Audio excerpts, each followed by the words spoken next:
तो one piece की पिछली वीडियो में मैंने पूरा रोमेंस डाउन आर्क कवर किया है, जिसमें कि लूफी को अपना पहला क्रू मेंबर यानी जोरो मिलता है। लूफी उसे अपना क्रू ज्वाइन करवाता है और आज की इस वीडियो में मैं कवर करने वाला हूँ ऑरेंज टाउन आर्क, जिसमें कि फर्स्ट टाइम लूफी एक डेविल फ्रूट यूजर से फाइट करेगा। अब जिसने वन पीस देख रखा है उसे पता ही है क्या होने वाला है, लेकिन जिसने नहीं देखा, अगर तुम क्यूरियस हो, कीप वाचिंग।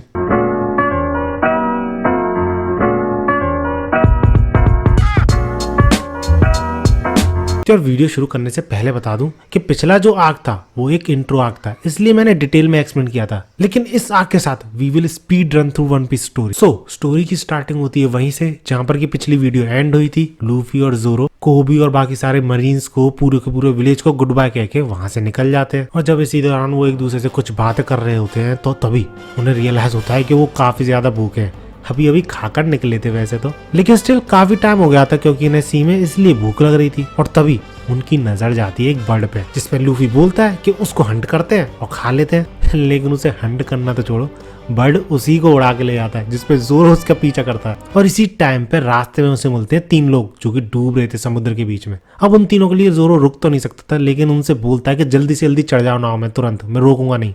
और जहां जोरो को लग रहा था कि ये नॉर्मल लोग हैं, डूब रहे थे, तभी वो रियलाइज करता है कि ये तो पायरेट्स हैं। और वो पायरेट्स धमकी देते जोरो को कि चुपचाप ये नाव हमारे हवाले कर दो, जिसपे जोरो भी लाइक व्हाट। और इसके अगले ही मूवमेंट में इन तीनों का हाल कुछ ऐसा हो जाता है, जिसपे जब जोरो पूछता है उन तीनों से कि तुम बीच समंदर में ऐसे क्यों डूब रहे थे, तो वो तीनों बताते हैं कि एक बहुत ही चालाक लड़की अपनी बुरी हेल्थ का बहाना लगा के उन तीनों को पागल बना के भग गई और जो उनके पास ट्रेजर था वो भी लूट के ले गई। और इसी दौरान जब ये तीनों जोरो के लिए नाव चला रहे थे, ऑब्वियसली जोरो ने उनकी ऐसी हालत कर दी थी, इसलिए तो इन चारों के बीच में और भी बातें होती है। और उन्हीं बातों में दो चीज पता चलती है जोरो को, कि एक तो वो लड़की वेदर को काफी अच्छी तरीके से समझती है और उसी के थ्रू उस लड़की ने इन तीनों को चकमा दिया था। और दूसरी चीज, इन तीनों का जो कैप्टन है जिसका कि नाम बगी है, उसने भी डेविल फ्रूट खा रखा है। एंड इसी के बाद सीन चेंज होता है और हम देखते हैं उसी लड़की को एक टाउन में भागते हुए, जिसके पीछे कुछ पायरेट्स पड़े हैं। और इसी भागम दौड़ में बीच में कूद पड़ता है लूफी। एंड पता है ये लड़की चालाक कितनी थी? ये लूफी को अपना बॉस बता देती है और वो सारे पायरेट्स लूफी के पीछे पड़ जाते हैं। एंड वी ऑल नो इसका रिजल्ट क्या होने वाला था। लेकिन नामी पहली बार देखती है लूफी को फाइट करते हुए और उसकी यही फाइट देख के उसे ज्वाइन करने का ऑफर देती है, ये बोलते हुए कि वो सिर्फ पायरेट्स को लूटती है और अगर लूफी उसका साथ देगा तो वो भी माला माल हो जाएगा, जिसपे लूफी साफ इनकार कर देता है। लेकिन नामी उसका पीछा नहीं छोड़ती। एंड इसके बाद जाके सीन शिफ्ट होता है बगी द क्लाउन की तरफ, जो कि अपने चमचों को सबक सिखा रहा था because they lost the map to the Grand Line. और जिस चमचे ने ये कारनामा किया था उसे सबक सिखा के बाकी सारे अपने पायरेट से जल्दी उस मैप को ढूंढने की बोलता है। इसके बाद हमें लूफी और नामी के बीच एक कन्वर्सेशन दिखाई जाती है फिर से, जिस दौरान नामी लूफी को बताती है बगी के बारे में कि कैसे बगी के पास काफी ज्यादा स्ट्रेंज पावर्स है। और एक बार किसी विलेज में एक बच्चे ने बगी की नाक का मजाक उड़ा दिया था, उसने पूरे के पूरे विलेज को ठिकाने लगा दिया। इसके बाद नामी अपना गोल बताती है कि उसे 100 मिलियन बेरीज कलेक्ट करने हैं और एक गांव को खरीदना है, जिसके लिए वो ज्यादा से ज्यादा पायरेट्स को लूट रही है। एंड आगे चल के वो ग्रैंडलैंड में जाएगी और वहां पे और भी बड़े पायरेट्स को लूटेगी। And if you are wondering Nami ग्रैंडलैंड कैसे जाएगी, तो नामी तो थी जिसने की वो ग्रैंडलैंड का मैप चुराया था बगी से। अब भैया ये सारी बातें सुन के अपना लूफी ठहरा लूफी, उसे ज्यादा पल्ले नहीं पड़ती चीजें, बस एक चीज पूछता है वो नामी से, अच्छा तुम क्या मैप के थ्रू ग्रैंड लाइन तक पहुंच जाओगी? इसका मतलब क्या अच्छी नेविगेटर हो तुम? जिसपे नामी का फक्र के साथ बोलती है कि और क्या, ऐसे ज्यादा लोग प्रेजेंट ही नहीं है जो कि मुझसे अच्छे नेविगेटर हो। जिसपे लूफी खुश और वो तैयार हो जाता है नामी के साथ ग्रैंड लाइन जाने के लिए, जो देख के नामी भी खुश। लेकिन जब लूफी ये बोलता है कि तुम मेरा क्रू ज्वाइन कर लो, पायरेट क्रू, तो इस पे नामी साफ इनकार कर देती है और ये बोलती है कि अच्छा तुम पायरेट हो तो भूल जाओ हमारे बीच में ये कन्वर्सेशन हुई थी। क्योंकि नामी पायरेट से ज्यादा किसी से भी नफरत नहीं करती थी। अब ऐसा क्यों है वो तो तुम्हें आगे स्टोरी में पता चलेगा। लेकिन जब नामी इस कन्वर्सेशन को एंड करने ही वाली थी तो तभी उसके दिमाग की घंटी बजती है और उसके दिमाग में एक बड़ा ही तगड़ा प्लान आता है लूफी को यूज करने का, जिसपे वो लूफी से बोलती है कि चलो ठीक है, मैं तुम्हारा पायरेट क्रू ज्वाइन कर लूंगी, बट ऑन वन कंडीशन, तो मैं मेरे साथ बगी के पास चलना पड़ेगा। जिसपे लूफी आसानी से मान जाता है क्योंकि जितना सीधा लूफी था उतनी ही ज्यादा चालाक नामी थी। इसका जब नामी गुस्सैल बगी के पास जाती है तो हम देखते हैं कि उसने लूफी को बांध रखा है और वो बगी के सामने लाके पटक देती है लूफी को, ये बोलते हुए कि ये रहा तुम्हारा थीफ जिसने कि तुम्हारा ग्रैंड लाइन का मैप चुराया है। अब ऑब्वियसली लूफी को गुस्सा आती है क्योंकि लूफी को बांध के एक केज में डाल दिया गया था। और नामी पता है क्या बोलती है बगी से, कि उसके बॉस के साथ उसका झगड़ा हो चुका है और वो अब बगी ग्रुप को ज्वाइन करना चाहती है। एंड टू बी ऑनेस्ट, जब मैंने ये चीज पहली बार देखी थी एनीमे में तो मुझे लगा था बगी इतना ज्यादा खतरनाक है, इतनी आसानी से झांसे में थोड़ी आएगा। लेकिन बंदा आ जाता है। और ये सब कुछ जब हो रहा था तो पता है किसकी एंट्री होती है उस आइलैंड पे? अपने ज़ोरो की। जी हाँ, अब जाके पहुंचा है ये आइलैंड पे। इसके बाद हमें दिखाया जाता है कि बगी पायरेट्स मजे कर रहे होते हैं, पार्टी चल रही होती है, क्योंकि नामी के पास जो ग्रैंड लाइन का मैप था ना, वो भी बगी को वापस कर दिया था उसने। हाँ, वो बात अलग है कि वो बाद में बगी पायरेट्स का सारा सोना और ये मैप वापस से चुराने वाली थी, लेकिन अभी के लिए वापस कर दिया था ट्रस्ट जीतने के लिए। और वो लूफी से जाके भी कहती है कि एक बार उसका प्लान कंप्लीट हो जाए तो वो उसे भी छोड़ देगी, उसका लॉक खोल देगी केज का। और जब सब कुछ नामी के प्लान के अकॉर्डिंग जा रहा था तो तभी बगी ये अनाउंस करता है कि वो लूफी को अपनी स्पेशल कैनन से उड़ा दे। लेकिन जब बगी उस कैनन की पावर शो करता है तब जाके नामी को रियलाइज होता है कि उसने कितना बड़ा और कितना गलत स्टेप ले लिया, क्योंकि ये जो कैनन है ना, इसका यूज भी यानी लूफी पे चलाने की जिम्मेदारी भी वो नामी को ही देता है। सो यस, हम जितना पागल बगी को समझ रहे थे वो उतना था नहीं। इसके बाद नामी काफी ज्यादा कंफ्यूजन में आ जाती है, क्योंकि अगर वो लूफी को नहीं मारती है तो वो मर जाएगी, और अगर वो लूफी को मारती है इस कैनन के थ्रू तो वो खुद को कभी माफ नहीं कर पाएगी, क्योंकि भले ही वो सारे पायरेट से काफी ज्यादा नफरत क्यों ना करती हो, लूफी भी एक पायरेट क्यों ना हो, लेकिन स्टिल लूफी ने डायरेक्टली तो उसका कुछ नहीं बिगाड़ा है ना। खैर, इस सब के बाद जब बगी पायरेट का ही एक क्रू मेंबर जब नामी से लैटर लेके वो कैनन जलाने की कोशिश करता है तो नामी ना सिर्फ उसे रोकती है बल्कि लूफी को भी बचा लेती है, जबकि उसे पता था कि ऐसा करने पर उसके साथ क्या होगा। बट इस सब का कोई फायदा नहीं था, क्योंकि नामी ऑलरेडी लेट कर चुकी थी उसे रोकने में, क्योंकि कैनन लाइट हो चुकी थी ऑलरेडी और लूफी को धमाके के साथ उड़ाने वाली थी। वो तो अच्छा हुआ नामी अपने बेयर हैंड्स के थ्रू उस लाइट को रोक लेती है। और जब पीछे से सारे पायरेट्स एक साथ धावा बोलते हैं नामी पे, तो तभी वहां पर एक तगड़ी एंट्री होती है ज़ोरो की। अब इन सब लोगों को लूफी के बारे में तो कुछ नहीं पता था, लेकिन पायरेट हंटर ज़ोरो के बारे में इन सबको पता था, इंक्लूडिंग नामी। और यही चीज उन लोगों को शॉक कर देती है कि ज़ोरो लूफी के साथ है, जैसे कि वो छोटा मोटा चोर समझ रहे थे। खैर, इसके बाद हमें बगी वर्सेस ज़ोरो दिखाया जाता है, जिसमें कि ज़ोरो आसानी से जीत जाता है। और इसी चीज पे लूफी, नामी, ज़ोरो तीनों शॉक्ड, क्योंकि इतने बड़े पायरेट क्रू का कैप्टन है तो थोड़ा बहुत तो स्ट्रांग होना चाहिए था, और डेविल फ्रूट पावर्स भी है इसके पास, तो इतनी आसानी से कैसे हार गया बगी, यही सोच रहे थे। और जब ज़ोरो रिलैक्स हो जाता है ये सोचते हुए कि वो जीत चुका है, तो अचानक से पीछे से उस पर अटैक होता है, और वो अटैक किया था बगी ने, स्पेसिफिकली बोलूं तो उसके हाथ ने, लिटरली हवा में उड़ते हुए हाथ ने ज़ोरो को पीछे से स्टैब कर दिया। और यही चीज शॉक कर देती है उन सब से मेरा मतलब है लूफी, नामी और ज़ोरो को। इसके बाद बगी सारे पार्ट्स को अपने वापस से जोड़ लेता है और बिल्कुल नए जैसा हो जाता है, जैसे कि उसे कुछ हुआ ही नहीं था। और यही पावर्स है 12-12 फुट की, जिसके रिजल्ट में कितना भी काट लो, कहीं से भी काट लो, बगी की बॉडी पे कोई भी असर नहीं पड़ेगा। मतलब एक तरीके से तुम ये कह सकते हो कि ज़ोरो का बहुत ही बुरा मिसमैच है। अब क्योंकि बगी द क्लाउन के पूरे क्रू ने घेर रखा था उन लोगों को, तो इसलिए ज़ोरो और लूफी आंखों के इशारों में ही समझ जाते हैं एक दूसरे का प्लान।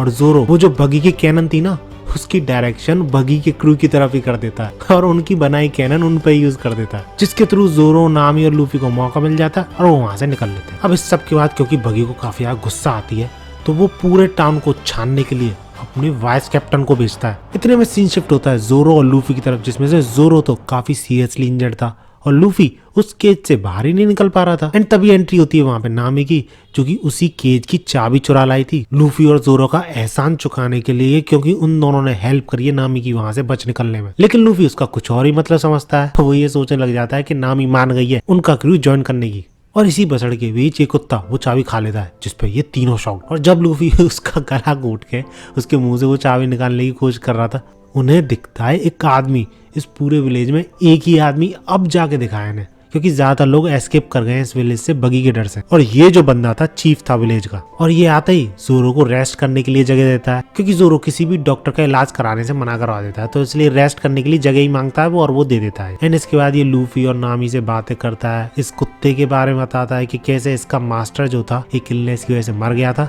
और क्योंकि इसके मास्टर ने उसने मिलकर ये पेट शॉप खोली थी, तो ये कुत्ता उसकी रखवाली कर रहा है अभी तक। और जब सब कुछ शांत सा लगने लगा था, तो तभी आवाज आती है एक दहाड़ की, और वो दहाड़ थी इस वाइस कैप्टन के बीस्ट की। और जब लूफी का इस वाइस कैप्टन से सामना होता है तो एज ऑलवेज लूफी इतनी ज्यादा बेइज्जती करता है, इतनी ज्यादा मारता है इस वाइस कैप्टन की कि इसे गुस्सा आ जाती है और उसका बीस्ट लूफी के इस केज पर अटैक कर देता है, और ये केज टूट जाता है, लूफी फ्री हो जाता है। अब इस सब को देख के नामी और वो चीफ तो काफी घबरा जाते हैं कि अब क्या होगा, लेकिन लूफी काफी ज्यादा खुश रहता है क्योंकि अब फाइनली वो फ्री हो चुका है एंड सारी चीजें वो संभाल पाएगा। लेकिन क्योंकि उस अटैक से बचने के चक्कर में लूफी काफी ज्यादा दूर उड़ जाता है, तो उस दौरान वाइस कैप्टन इसका बीस्ट इस डॉग से भिड़ जाता है, क्योंकि इस बीस्ट को उस डॉग स्टोर में जाना था कुछ खाने पीने के लिए, लेकिन वो डॉग जाने नहीं देता, ऑब्वियसली प्रोटेक्ट कर रहा था, मैंने बताया ही क्यों। और क्योंकि बीस्ट के सामने ऑब्वियसली ये डॉग नहीं टिक पाता, कोशिश काफी ज्यादा करता है लेकिन नहीं टिक पाता, सो एज अ रिजल्ट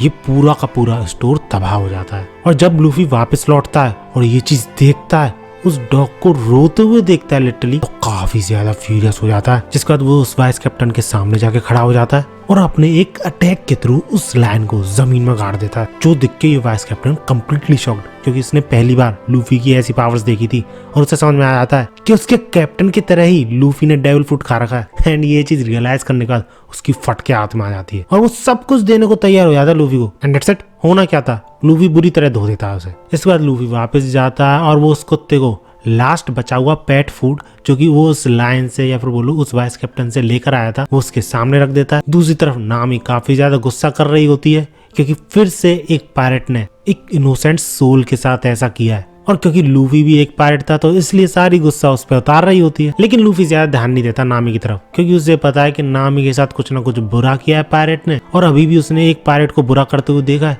इसलिए वो ऐसा कर रही है। लेकिन जिस तरीके से लूफी उस कुत्ते के साथ बिहेव करता है, नामी थोड़ा कंफ्यूज सा फील करने लगती है। And after that scene change होता है बगी की तरफ, जिसको की खबर मिलती है कि उसके वाइस कैप्टन को डिफीट कर दिया गया, जिस वजह से वो सारी की सारी कैनन्स को तैयार करने को बोलता है इस पूरे विलेज को उड़ाने के लिए। लेकिन इसी बीच बगी अपने कैनन के साथ रैंडमली अटैक करने लग जाता है पूरे के पूरे गांव में, जिससे वो चीफ काफी ज्यादा इमोशनल हो जाता है और किसी की भी नहीं सुनता, नामी की भी नहीं, और तुरंत ही बगी का सामना करने चल देता है। और क्योंकि लूफी या फिर जोरो इन दोनों में से कोई भी ऐसा होते हुए नहीं देख सकते थे, तो वो भी चल देते हैं चीफ की हेल्प करने। और वैसे तो नामी इन दोनों को ज्वाइन नहीं करना चाहती थी, बट एज अ पार्टनर अपने अपने गोल को अचीव करने के लिए इनका साथ देती है, क्योंकि ग्रैंड लाइन के मैप की जरूरत तो नामी को भी थी ना। बट क्योंकि सिमिलर चीज जोरो ने भी बोली थी पिछली वीडियो में लूफी से, तो इसलिए लूफी को लग रहा होता है कि नामी ने ज्वाइन कर लिया है उसका क्रू। इसके बाद सीन शिफ्ट होता है बगी की तरफ, जिसको कि लिटरली सामने के सामने चैलेंज कर देता है इस विलेज का चीफ। अब सीधे कैप्टन लड़ने जाएगा तो वो तो सही नहीं लगता,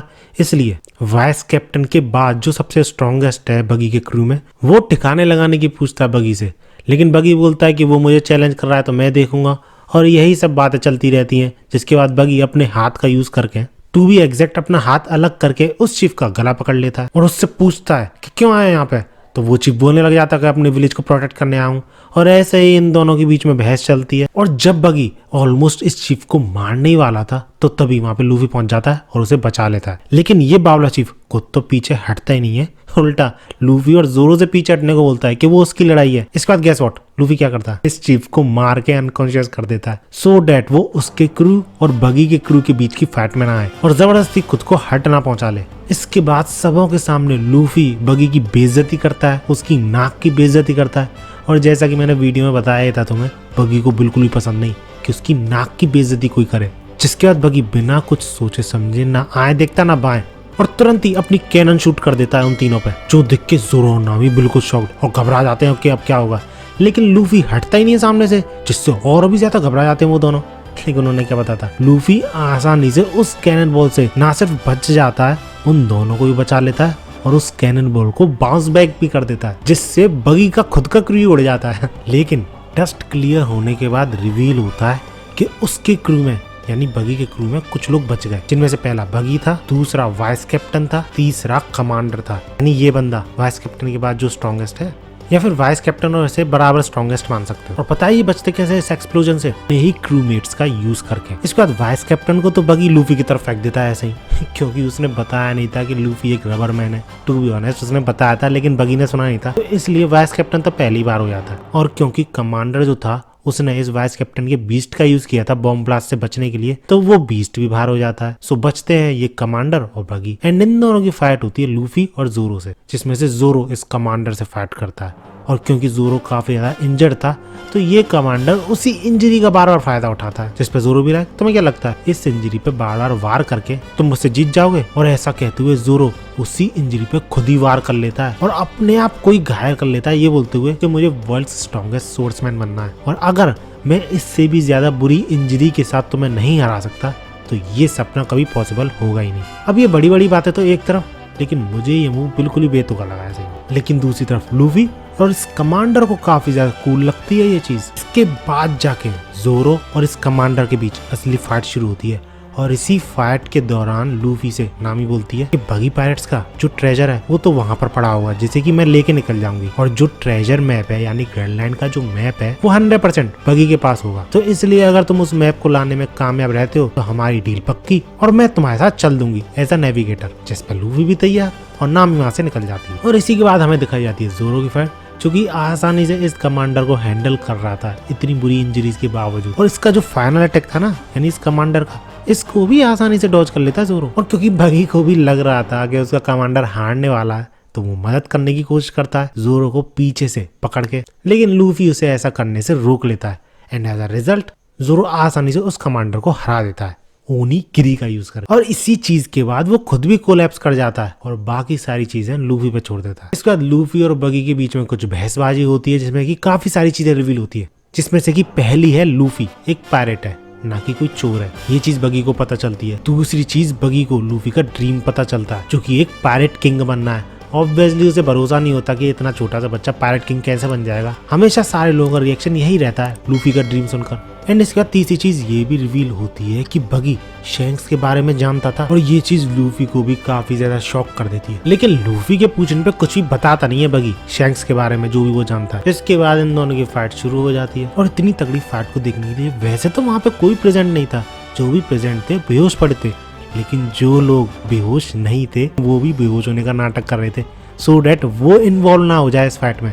और नामी उसने भी वहां से जाने की एक्टिंग करी थी, देख वो भी रही थी इस फाइट को। और जब ये फाइट चल रही थी तो एक्सीडेंटली बगी जो है लूफी की हेड को डैमेज कर देता है, जिस पर लूफी काफी ज्यादा गुस्सा होता है। और क्योंकि बगी को पता चल जाता है कि लूफी को काफी ज्यादा प्यारी है ये हेड, उसका ट्रेजर है, तो अब उसका टारगेट वही था एंड वो लूफी से वो हेड स्टील कर लेता है, डैमेज भी कर देता है नाइफ्स के थ्रू। तो देख के लूफी को काफी ज्यादा गुस्सा आती है और बंदा रेज में चला जाता है और बिना कुछ देखे सीधा बगी की तरफ बढ़ रहा होता है, क्योंकि जब से तो वो बगी के अटैक्स को डॉज कर रहा था लेकिन अब वो ऐसा नहीं करता और सीधा बगी की तरफ जाके एक तगड़ा अटैक फील देता है उस पर। और इसके बाद भी लूफी रुकता नहीं है, बगी को और भी ज्यादा धोता है, not in a serious way but in a funnier way. इसके बाद जब लूफी थोड़ा शांत होता है और दूर हटता है बगी से, तब जाके बगी ये बताता है कि शैंक्स और वो जब बच्चे थे एक ही पायरेट क्रू में थे और जितना बगी शैंक्स से गुस्सा है किसी से भी नहीं है पूरे वर्ल्ड में। और इसी के बाद हमें बगी और शैंक्स के पास की कुछ ग्लिम्स दिखाई जाती हैं जिसमें कि हमें दिखता है कि शैंक्स फाइटिंग स्किल्स में काफी अच्छा था और बगी ट्रेजर में काफी ज्यादा इंटरेस्टेड रहता था। और ये दोनों ऐसे ही बातें करते हैं, लेकिन जो चीज इंपॉर्टेंट थी वो था इन दोनों का माइंडसेट जो कि काफी ज्यादा अलग था। इसलिए ये दोनों डिसाइड करते हैं कि अलग अलग अपना अपना क्रू बनाएंगे और अलग अलग जर्नी पर निकलेंगे। और जब एक पायरेट शिप से इनकी पायरेट क्रू की फाइट चल रही थी तो इसी दौरान बगी के हाथ लगता है एक ट्रेजर मैप, जिसमें कि रिवील होता है कि एक बहुत बड़ा ट्रेजर सी बेड में प्रेजेंट है। सी बेड से मेरा मतलब है समुद्र की गहराई में बिल्कुल नीचे। और उसी पायरेट शिप से एक और चीज मिलती है इसके क्रू को, वो था डेविल फ्रूट, जिसके बारे में शैंक्स पता था, लेकिन उस चीज में बगी का जरा सा भी इंटरेस्ट नहीं था। बट इंटरेस्ट आ जाता है, पता है कब? जब शैंक्स ये बताता है कि वो डेविल फ्रूट 100 मिलियन बेरीज का बिकता है अगर बेचने जाओ तो। बट उनके क्रू में कोई भी इंटरेस्ट नहीं था वो डेविल फ्रूट खाने के। बट गैस व्हाट, बगी तैयार हो जाता है और वो उस डेविल फ्रूट को खा लेता है। लेकिन जब वो खाता है तो उसकी बॉडी में कुछ होता ही नहीं है, जिस वजह से सब लोग समझने लग जाते हैं कि वो डेविल फ्रूट फेक था। बट इंटरेस्टिंग थिंग इज बगी ने नकली डेविल फ्रूट से असली डेविल फ्रूट को स्वैप कर दिया था। और इसी एक्टिंग के बाद अब बगी के दोनों हाथों में लड्डू थे, एक में ट्रेजर मैप, एक में डेविल फ्रूट। बट शैंक्स एक ही झटके में ये दोनों चीजें तबाह कर देता है, क्योंकि अचानक से वो पीछे से आ जाता है बगी के, जिससे बगी चौंक जाता है और उस डेविल फ्रूट को गलती से निगल लेता है, जिससे वो डेविल फ्रूट भी गया और जो वो मैप था जो कि पाताल में था ट्रेजर जिसका, अब वहां पे भी नहीं जा सकता था क्योंकि डेविल फ्रूट यूजर्स तैर नहीं सकते। सो इसी चीज को लेके बगी काफी ज्यादा गुस्सा है शैंक्स से अभी तक। और जब ये सारी चीजें बगी बता रहा था लूफी को, तो तभी उसकी नजर जाती है नामी पे, जो कि बगी का ट्रेजर चुरा के भाग रही थी। और जब वो उड़ता हुआ नामी की तरफ बढ़ता है तो लूफी को लगता है कि वो उसकी तरफ आ रहा है, लेकिन जहाँ वो नामी की तरफ रहा था टू बी एग्जैक्ट उसका अपर हाफ जा रहा था, लोअर हाफ लूफी के सामने ही था। और जब नामी को लगता है कि वो तो गई तो लूफी दिमाग से काम लेता है और सिर्फ एक किक में बगी के दोनों पार्ट्स को, यानी लोअर पार्ट और अपर पार्ट दोनों को ही डैमेज पहुंचा देता है। और इसके बाद भी बगी रुकता नहीं है, नामी के पीछे ही लगा रहता है, क्योंकि नामी उसे अपना ट्रेजर बोल रही थी जबकि वो बगी का ट्रेजर था। लेकिन नामी बोलती है पायरेट्स का कब से ट्रेजर होने लगा, तुमने भी तो कहीं ना कहीं से चुराया है ना, तो अब मैंने तुमसे चुरा ली तो ये अब मेरा हो गया। और ऐसी बहस के बीच वो नामी का पीछा ही करता रहता है लेकिन पकड़ नहीं पाता। क्योंकि लूफी उसके बॉडी पार्ट्स के साथ खेल रहा था, कभी चिमटी काट रहा था, कभी उसके गुदगुदी कर रहा था। लेकिन जब एक्सीडेंटली वो ट्रेजर बगी के हाथों में लग जाता है तो लूफी फाइनली दौड़ते हुए आता है और एक किक के थ्रू बगी को दूर फेंक देता है। और जब मैंने पहली बार ये सीन एनीमे में देखा था ना, मुझे गुस्सा काफी ज्यादा आई थी, क्योंकि नामी उस ट्रेजर को छोड़ के वहां से भागने का नाम ही नहीं ले रही थी, भले उसकी जान इतनी ज्यादा खतरे में थी। लूफी भी बोलता है कि उस ट्रेजर को छोड़ो और वहां से भाग जाओ, लेकिन वो भागती नहीं है। लेकिन यार सही में जब नामी की बैक स्टोरी तुम्हें पता चलेगी ना आगे की कुछ वीडियोस में, जब तुम्हें समझ में आएगा, रियलाइज होगा कि क्यों नामी ये सब कुछ कर रही थी। खैर इसके बाद बगी वापस से अपने सारे बॉडी पार्ट्स को एक साथ जोड़ने की कोशिश करता है, लेकिन अब यार वो ऐसा कर नहीं पाता, क्योंकि उसके कुछ बॉडी पार्ट्स नामी ने बांध के रख दिए थे और वो कुछ ऐसा दिखने लग जाता जुड़ने के बाद। एंड ऑब्वियसली इस हालत में वो लड़ नहीं सकता था, इसलिए लूफी बजूका के साथ उसे दूर उड़ा देता। और इसी के साथ होती है लूफी की जीत। विलेजर्स वापस आ जाते हैं, क्योंकि चीफ बहुत टाइम से वापस नहीं लौटा था जहाँ पर वो सेफ थे, और वो समझते हैं लूफी को जिम्मेदार इस सारे कारनामे का, जिस वजह से वो उसका पीछा करने लग जाते हैं। लेकिन लूफी बिना कोई एक्सप्लेनेशन दिए वहाँ से भागने लग जाता है, नामी भी भागती है, और इसी के साथ स्ट्रॉ हैट्स में एक और क्रू मेंबर जुड़ जाता है। ये तीनों अपनी जर्नी पर निकल चलते हैं एंड दैट्स हाउ ये आर्क एंड होता है। होपफुली तुम्हें ये वीडियो अच्छी लगी होगी, अगर हाँ तो वीडियो को लाइक जरूर करना, ऐसी वीडियोस के लिए मेरे चैनल को सब्सक्राइब जरूर कर लेना। मिलते हैं अगली वीडियो में एंड भागो।